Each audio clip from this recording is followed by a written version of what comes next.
Minister Limborough. I'm grateful, Mr Speaker. And I want to thank the honourable gentleman from Strangford for securing this urgent question. 42 people dead, 37 children, students remain in terrible danger after being abducted. I struggle to understand the mentality of anyone who deliberately seeks to murder children. The opposition, and I know the whole House, stands in solidarity with the people of Uganda in their grief. Last month, the Shadow Foreign Secretary and I discussed these issues with His Excellency, the Foreign Minister of Uganda.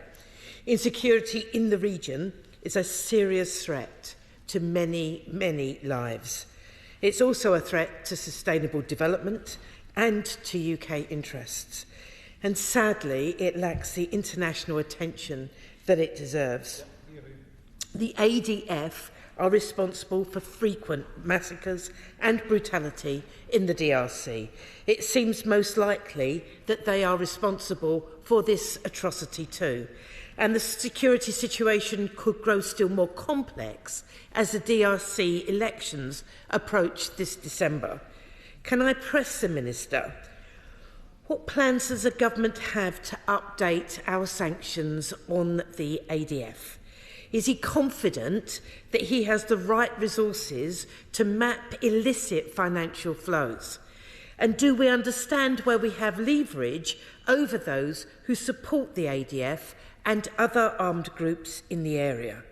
And finally, how are we engaging with the African Union, the East African Community and the Southern African Development Community to support consensus against insecurity amongst regional states?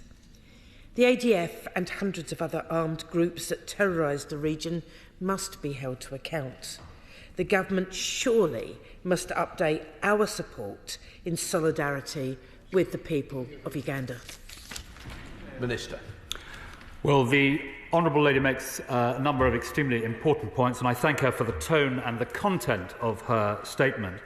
She asked me a number of questions. We are in very close touch with the African Union and SADC, as she asked. I should make it clear that the ADF is designated as a terrorist organisation by Uganda, and the Ugandan Defence Forces are tracking the perpetrators, as the President has made clear. She asked me about illicit financial flows, Mr Speaker. She will know from the Integrated Review refresh that tackling these flows of stolen and dirty money is a very high priority for the Prime Minister, and we are actively engaged in working out how we can do more on that front.